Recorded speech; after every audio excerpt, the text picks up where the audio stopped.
5월 1일 첫 주 어린이날 참 좋습니다.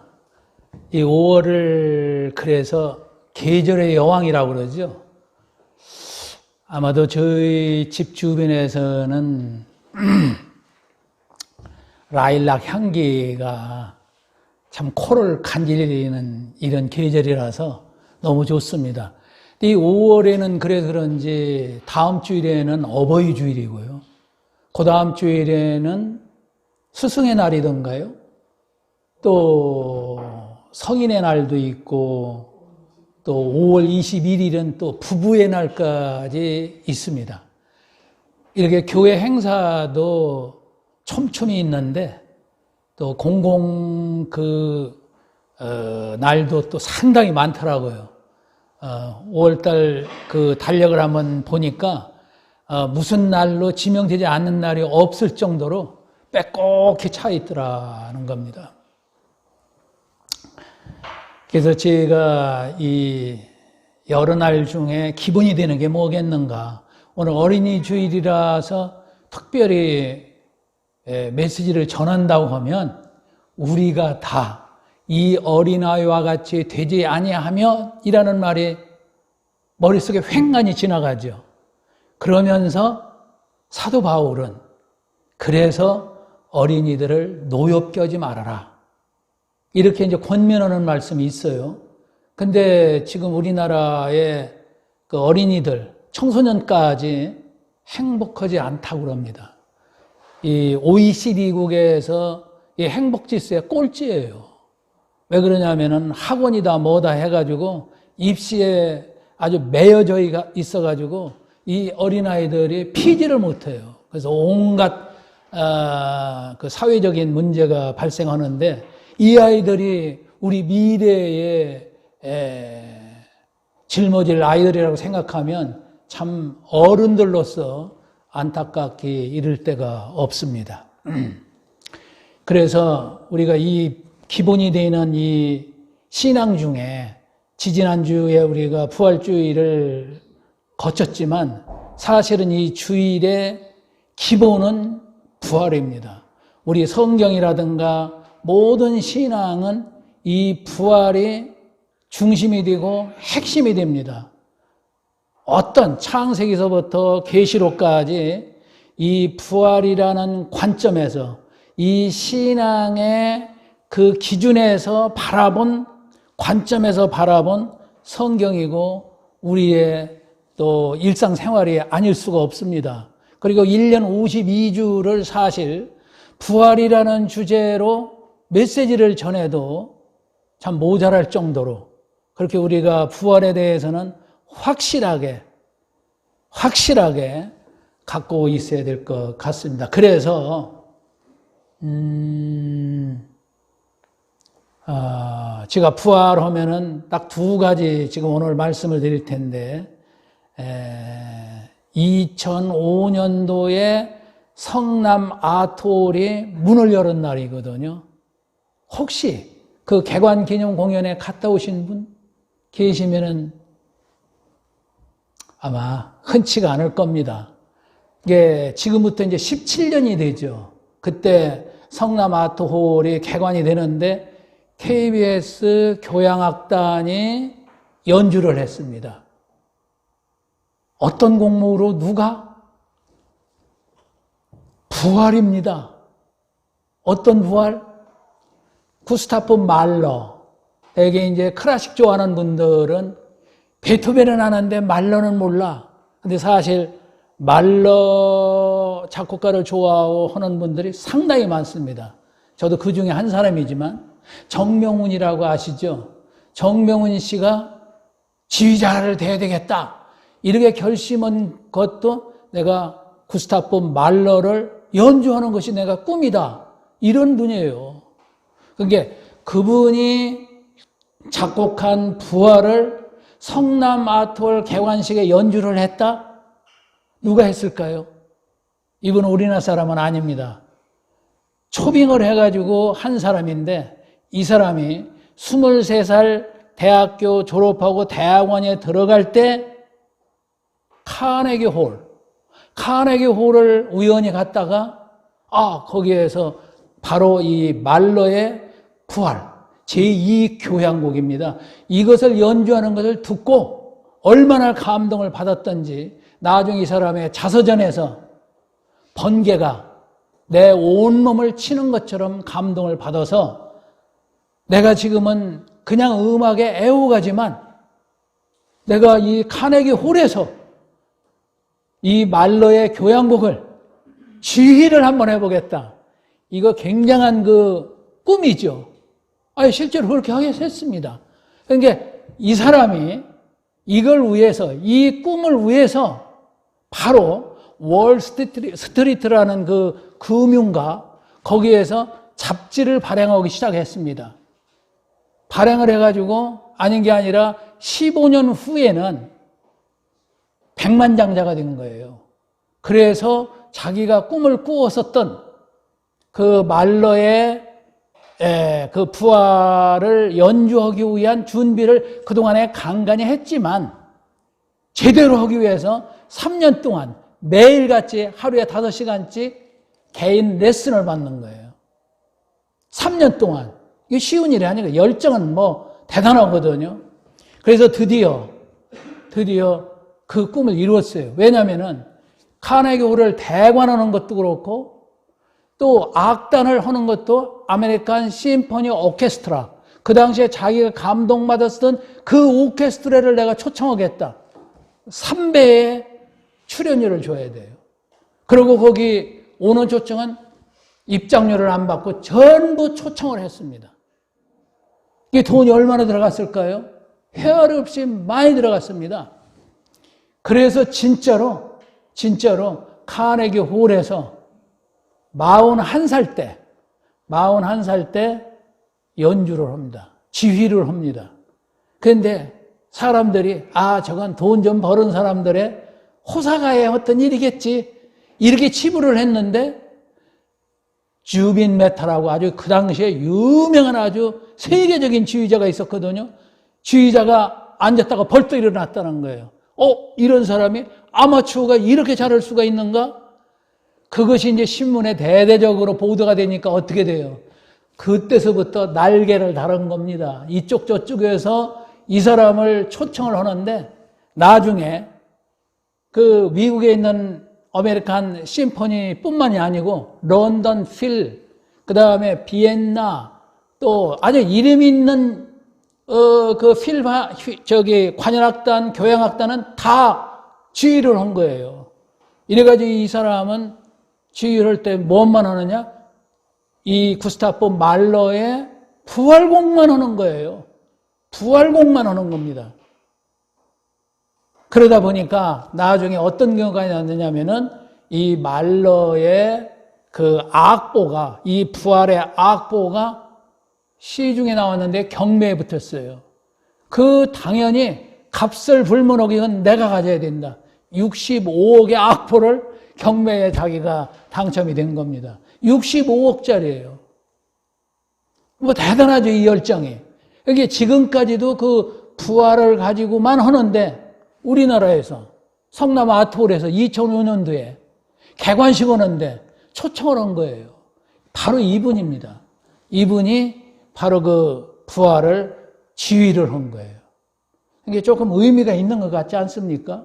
그래서 저는 이 사실을 10수년 전에 알고 나서 그냥 부활절마다 이 구스타프 이 사람이 이름이 길버트 카플란인데 이 사람에 대해서 제가 묵상을 많이 해요.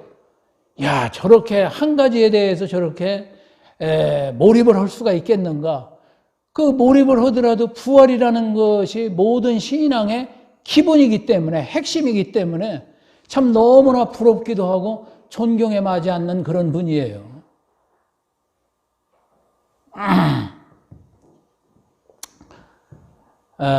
다음 주에 제가 특강할 때 이 교회 음악에 대해서 얘기를 할 때 이 부분에 대해서 조금 자세히 말씀을 드리겠습니다. 제 간증 겸해서.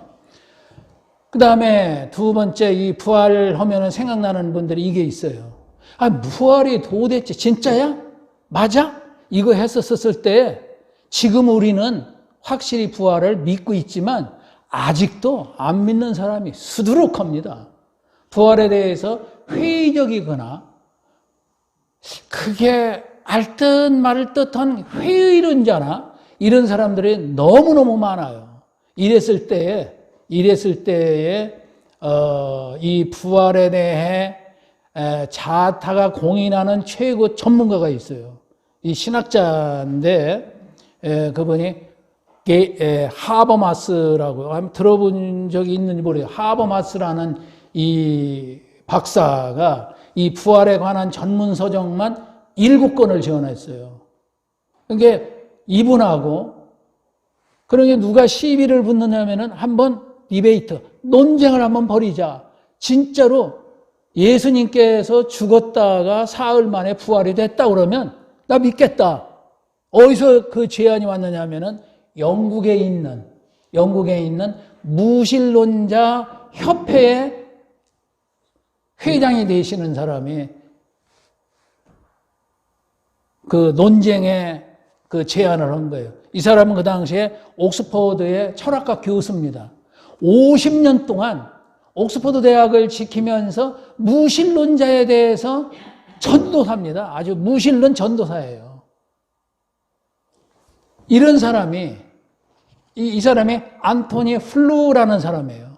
이 사람하고 이 하버마스 박사하고 미국에 있는 리버티 신학교에서 이제 대담을 하는데 5사람의 그 중립적인 학자들, 인문학자들, 철학 교수, 역사학 교수, 또 심지어는 양자역학 과학의 교수, 이런 사람들이 5사람들의 그 심사위원 비슷하게 앉아있고, 청중들 한 8,000명이 지금 앉아있습니다. 이것은 아주 역사적인 논쟁이에요. 아주 유명합니다. 예. 이거에 대한 비디오도 나와 있는데 굉장히 비싸요. 요즘에 있는지 없는지 모르겠는데, 이거에 이제 먼저 하버마스 박사가 왜 부활이 역사적인 사실이냐, 이 증거를 대는 거예요. 사실은 부활의 증거 대봐 하면은 우리 막연한 성경에 있잖아. 이거 가지고서는 이 무신론자들이 그래, 너들 말이 맞아. 그 부활이 맞으니까 나도 오늘부터 예수님을 믿을게. 어림없습니다. 성경 알기는 정말 우습게 하는 거예요. 그런데 박사가 이 증거를 댑니다. 딱 2가지 가지고 오는 거예요. 예수님은 십자가에서 죽었다는 거. 그거 죽었잖아. 다 봤잖아. 아니, 2000년 전에 일어난 거. 그거 누가 믿어? 너들 따르는 사람들이 괜히 써놓은 거 아니야? 위인으로 만들기 위해서? 이렇게 얘기하면 할 얘기가 없습니다. 그러니까 하버마스 박사가 분명히 예수님이 십자가에서 죽었다는 근거를, 역사적인 증거를 다 댑니다. 우리 성경에 나와 있는 것뿐만이 아니고 모든 이 고전적인 고대 기록물을 다 드러내는 거예요. 그러면 지금 무덤에 들어갔죠. 사람 앞에 드러났다는 증거를 성경에서 뿐만 아니라 모든 기록에서 다 증거를 대는 거예요. 이 2가지를 가지고 이제 당신 한번 얘기해 보시오. 플루가 이제 얘기를 할 거 아닙니까? 그럼에도 불구하고 이래저래 해서 이제 반론을 새기는 게 있어요. 그리고 나중에 투표를 합니다, 이게. 그걸 2사람의 이 강연을 듣고 어느 편이 이겼느냐. 5명의 이 학자들 중에 4분은 하버마스 박사 편에 손을 들어줬고, 이 사람들은 크리스천이 아니에요. 그냥 일반 평범한 사람들이고 회의론자하고 오히려 반기독교적인 성향이 있는 사람도 오라는 거였었어요. 그리고 한 명은 글쎄 옳시다라고 해가지고 반반이야. 그래서 이 안토니 플루라는 무신론자가 나중에 이야, 이게 뭔가 내가 문제가 있는가 보다 해가지고서 읽은 책이 있어요. 결국은 그 책을 읽고 회심을 하고 자기가 명색이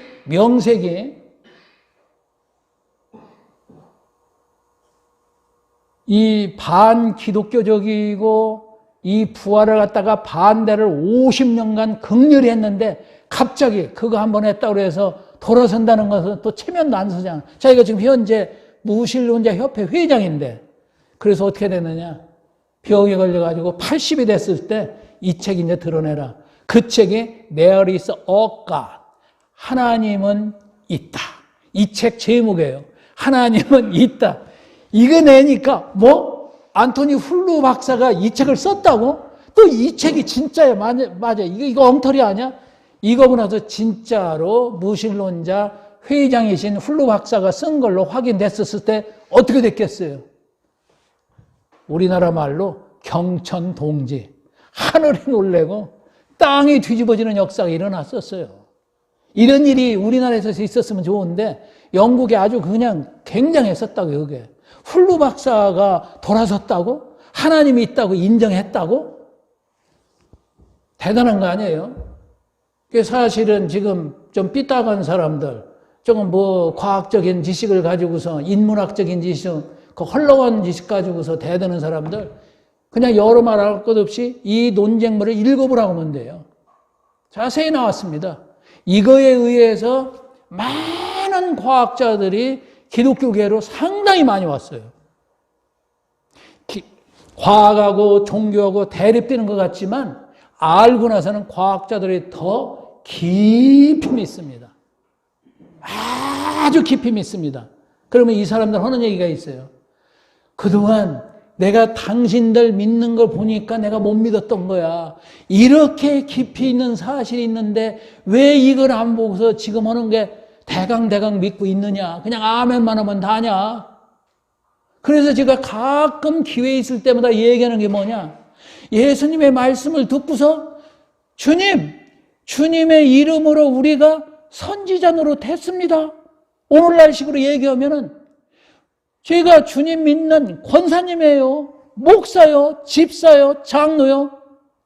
이 얘기를 하는 거예요. 그래도 모르시겠어요? 저 철학기도 했죠. 주일 성수 빠진 적이 없어요. 헌금 잘하는 거 아시지 않습니까? 그래도 난 몰라. 이러는 거예요. 몰라요? 제가 기적도 얼마나 많이 일으켰습니까? 이렇게 되니까 그래도 난 몰라. 이 불법을 행하는 놈아 내 앞에서 꺼져라. 이게 나오잖아요. 이거 잊어서는 안 돼. 예수님의 엄연한 이 얘기를 우리가 한시도 놓쳐서는 안 돼요. 그래서 뭐라고 하셨느냐? 아버지의 뜻대로 행하는 자라야 천국에 들어갈 수가 있느니라. 이 얘기입니다. 그러면 오늘 봐요. 오늘 이 복음서가 마태, 마가, 누가, 요한복음 이 네 개의 복음서가 우리 예수님이 하나님의 아들이시다라는 것을 말씀하는 거예요. 그런데도 불구하고 긴가민가 하는 사람들 많습니다. 이 네 복음서 중에 맨 마지막 절 요한복음 21장 25절에 뭐라고 되어 있었어요? 예수가 행한 일이 이 지구가 감당하지 못할 정도로 많이 있지만 요렇게 몇 가지만 골라서서 요것만 가지고도 충분하다. 그게 뭐냐면은 7가지입니다. 7가지의 기적을 표적처럼 얘기한 거, 이거 믿으면 내가 하나님의 아들이라는 것과 내가 메시아 그리스도라는 걸 믿게 되거든. 믿으면 어쩌라고요? 생명이 주어진다. 영생이 주어진다. 이게 우리의 신앙의 궁극적인 목표가 아니겠습니까? 이거예요. 영원한 생명을 얻게 된다, 이런 거. 뭐냐? 자, 가나안의 혼인잔치에서 물을 포도주로 만든 기적의 역사가 첫 번째야. 왜 혼인이냐? 우리 예수 기독교는 혼인으로 시작해서 혼인으로 끝납니다. 마지막에 어린 양의 혼인잔치에 초청받는 것이 천국을 가는 겁니다. 두 번째가 뭐냐? 두 번째 기적이 뭐냐? 왕의 아들, 왕의 신하의 아들을 고쳐줬다? 옛날에. 어떤 병인지 구체적으로는 안 됐지만은 굉장히 어려운 병이었을 겁니다. 이걸 두 번째로 고쳐줬어요. 세 번째는 뭐냐? 베데스다 연못가에서 38년이나 된 환자를 고쳐줬다. 여러분들 기억을 지금 한번 되새겨 보십시오. 그 다음에 또 광야에서, 베세다 광야에서 떡 2개, 떡 5개, 물고기 2마리로 5,000명을 먹이고서도 12광주를 남겨준 이 어마어마한 이 기적, 표적 사건. 이것도 모자라냐? 그러니까 물 위를 걷는 이런 기적도 보여드리시고, 그리고 나서 예수님께서 태어날 때부터 소경인 사람을 고쳐주는 거예요. 여기까지도 글쎄 그 정도는 나도 하는데 하는 사람이 있을 수도 있어요. 마지막으로 누구예요? 죽은 자. 나사로가 죽었는데 나흘이나 돼가지고 완전히 썩어가지고 냄새가 풍풍 나는 사람을 살려냈다. 이건 부활이 아닙니다. 부활이 아니죠. 소생이죠, 이건. 다시 죽었을 거 아니에요. 이게 여기 새기는 부활이 아닙니다. 나사로에 다시 살아난 것은 소생입니다. 이러한 기적과 표적을 보여주면까지 내가 누군지 아냐? 내가 바로 하나님의 아들이거든. 그리고 모세 때부터 얘기하던 그 메시아가 나거든. 그러므로 이걸 보고서 나를 믿으면 너들이 추구하는 바 영생, 영원한 생명, 조의 생명은 얻게 된다. 어떻게? 은혜로 커져준다 이거죠. 믿기만 하면. 이걸 한결같이 얘기하는 거예요. 이것만 가지고 되는데 이것도 모자라 하는 사람이 있을 수 있어요. 자, 1년 됐습니다. 요즘에 신문에 이건희 회장이 미술 수집하는 아주 엄청났죠. 몇 점?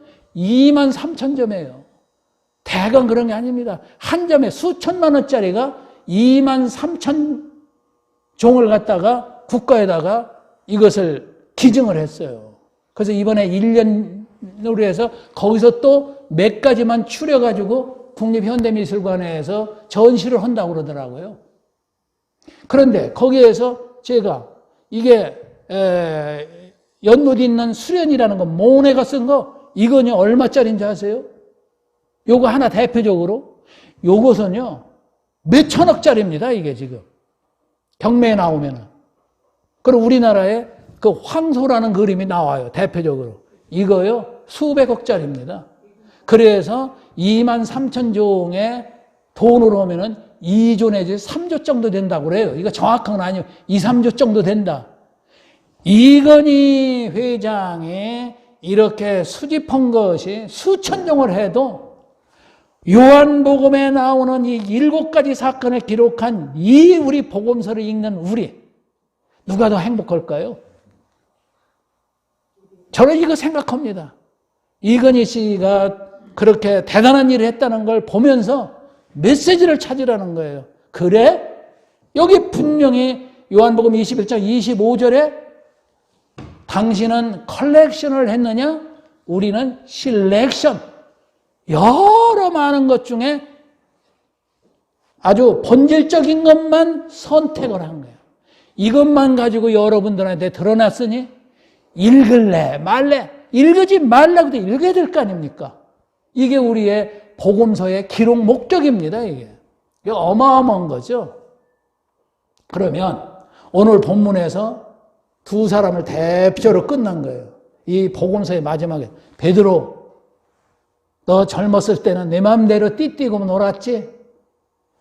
부활의 진가를 알고 난 이 베드로는 예수가 그리스도라는 걸 증거하면서 순교를 하는데, 주님은 이렇게 가셨지만 나는 거꾸로 매달릴 사람이다라는 걸 주님이 예언처럼 얘기를 하는 거예요. 너는 죽는다. 이거에 대해서 베드로가 도망갑니까? 이제는 안 도망가요. 그전에는 3번씩이나 부인을 하고 퇴퇴퇴 했지만 이제는 확실히 네가 나를 사랑하느냐? 요 본문 앞부분에 보면은 네가 나를 사랑하느냐? 3번을 물어요. 네, 주여. 제가 주님 사랑하는 것을 주님이 아시지 않습니까? 이렇게까지 신앙 고백을 한 다음에 그 다음에 이 얘기가 나오는 거예요. 저 이래 주구나 저래 주구나 저는 하나님께 영광 나오죠. 죽음으로 하나님께 영광, 저는 이 성경에서 그 부분을 합니다. 저나 여러분이나 다 우리의 엔딩 부분이 있어요. 엔딩하는 시간이 있어요. 다 죽습니다. 끝이 있습니다. 그랬을 때 우리 여기 복음서 방금 읽은 것 중에 18절에 보면은 죽음으로 하나님께 영광, 죽음으로도 하나님께 영광을 드리는 일이 다 있습니다. 그래서 베드로는 이렇게 되니까 같이 주님을 3년씩이나 따라다녔던 이 요한사도는 어떻게 되는 거야? 사랑하는 자라고 나와 있죠. 이 요한사도는 운명이 어떻게 되는 거야? 야, 네 일이나 해. 걔 상관 말고. 이 요한사도는 내가 다시 올 때까지 살려둔다 한들 네가 무슨 상관이냐? 이 얘기를 하니까 또 이게 성경 해석상의 문제예요. 나가서 야, 요한사도는 안 죽는데 이렇게 소문을 낸 거예요. 이게 우리 성경 읽기 꼭 이런 식이야. 내가 그렇게 얘기한 것이 아니라 다시 올 때에 살아있다 한들 사실은 죽었거든요. 그 전에. 살아있다 한들 무슨 상관? 너는 내일이나 해. 여기서 두 가지 타입이 있어요. 우리가 부활신앙을 믿는 사람으로서 그래, 이제 우리도 뭔가 해야 돼. 주방에도 가고 전도도 하고 열심히 뭐 새벽 다 해. 이런 타입도 있는가 하면 여기 사도 요한처럼 아무 일도 안 해. 아무 일도 안 해도 라일락의 5월의 향기처럼 번져나가. 공자의 3,000명의 제자가요. 공자가 아무리 주유천하를 하면서 떠들어도요. 떠들어도 하나도 와가지고서 내가 제자 되겠습니다 하는 사람이 없어. 그래서 우울증에 걸려가지고, 공자 우울증 걸렸습니다. 걸려가지고 산속 깊은 속에 들어가가지고 혼자 거기에서 주역과 논어를 갖다 연구하고 묵상을 합니다. 어떻게 됐느냐? 천하에서 다 몰려 들어와. 3,000명이 됐다는 거 아니에요. 이걸 보고 뭐라고 그러느냐? 골짜기에 있는 난초 한 송이가 피어 있는데 벌나비가 막 날라와. 이게 요한사도의 얘기예요. 우리가 비록 코로나 때문에 직접 나가서 이 아파트 다니면서 전도는 못하더라도 우리 한 사람 한 사람의 말이, 오늘 제목이 뭐냐면 나날들, 이 얘기가요 근거 있는 얘기입니다. 이걸 얘기하는 신학자가 있어요. 이분이 마지막에 은퇴하고 나서 연구를 막 하고 학생들을 가르칠 줄 몰랐는데 와서 이렇게 저처럼 배추밭에 산책이나 하고 강변이나 돌고, 저 사실 이런 때가 더 그때 왜 그 말을 했지? 왜 그 말을 못했지?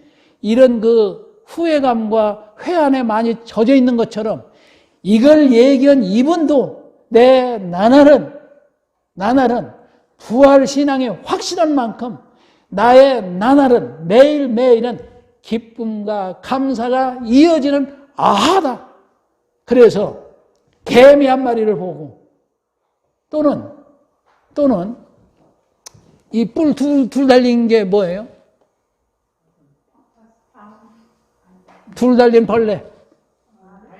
달팽이 박사가 된 강원대학의 권아무개 교수님이 있습니다. 이분은요, 우리나라에 이것만 30년 동안 헤매고 다녔어, 전국을. 이거 하나, 무언데 그게? 우리나라에 이게 110종이나 된대. 110종이나 된대. 그 중에서 제일 작은 새끼, 3mm짜리를 보고서 우주를 깨닫고 거기에 하나님의 메시지가 가득가득 들어있다. 이거 상상이 됩니까?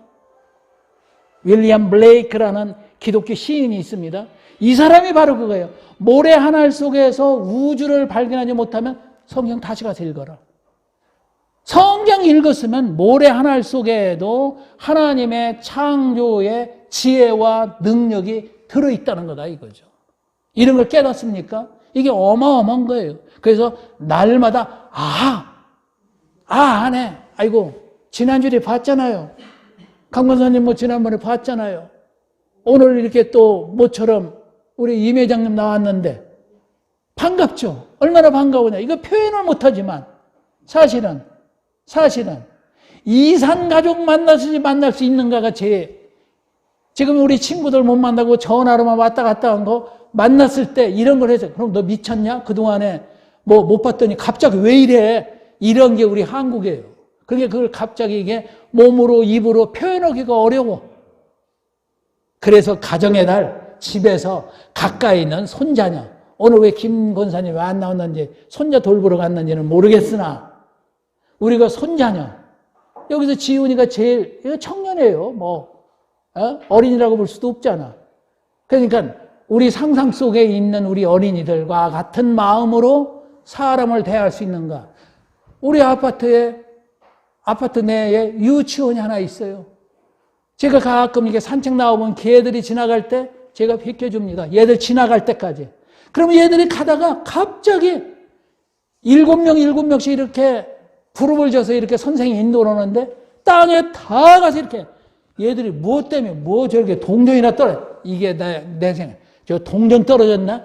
나 이게 썩은 생각이야. 가봤더니 개미가 거기 걸어가는 걸 보고 애들이 일어나지를 않는 거야. 개미 한 마리 지나가는 걸 보고 애들 7명이 거기서 그냥 꼬물꼬물 지나가는 걸 보고.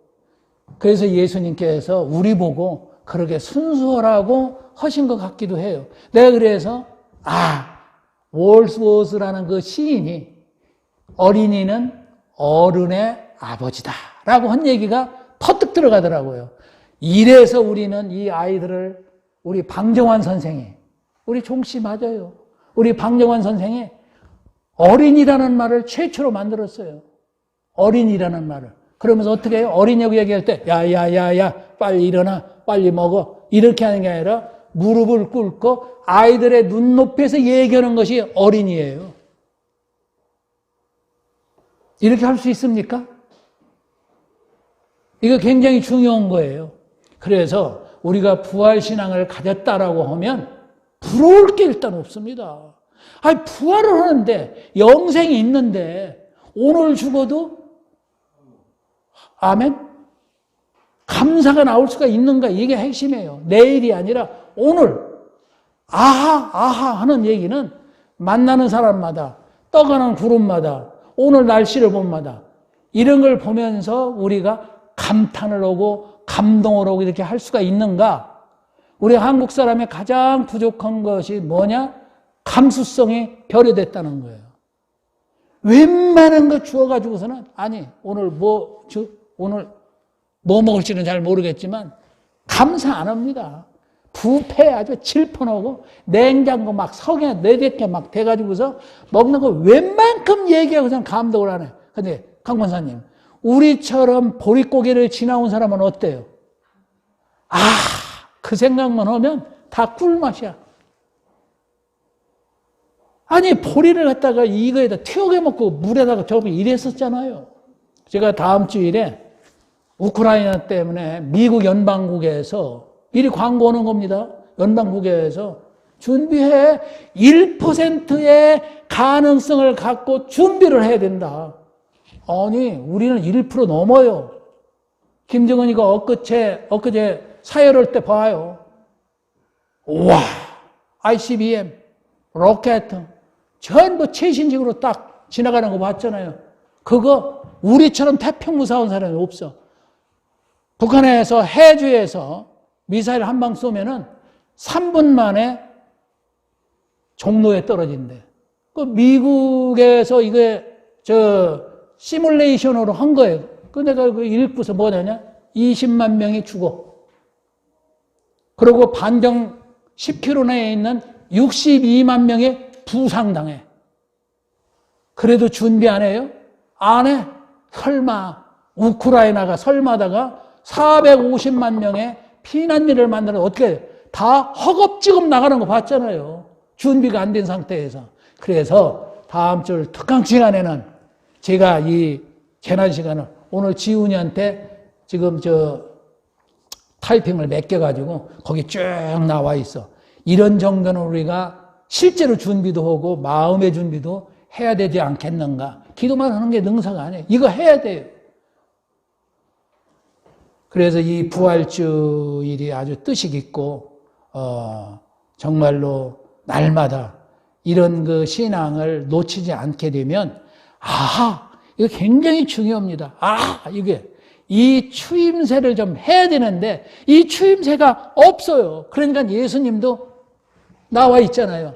내가 시장에 나가가지고서 피리를 막 부는데 춤추는 자가 없도다. 너가 가슴을 치면서 애고 하는데 슬퍼하는 자도 없더라. 지금 그렇게 되어 있잖아요. 이렇게 우리 한국민이 감수성에 굉장히 약해져 있어요. 이게 우리 또래 되면 사랑한다, 고맙다, 미안하다 이 세 마디를 굉장히 아껴. 잘 안 해. 마음속으로만 되지 이렇게도 생각하는데 사실 우리가 부활신앙을 가진 사람은 이 체험이 굉장히 중요한 거죠. 이 속에 항상 기뻐하라, 범사에 감사라는 두 감성이 다 들어가 있어요. 이걸 놓치지 마시고 앞으로 매일매일 순간순간마다 하게 되면 핵이 떨어지든 가뭄이 오든 비바람이 치든 우리는 반석과 같은 예수 그리스도를 딛고 힘차게 진군해 나갈 수가 있다고 저는 확신합니다. 기도하겠습니다.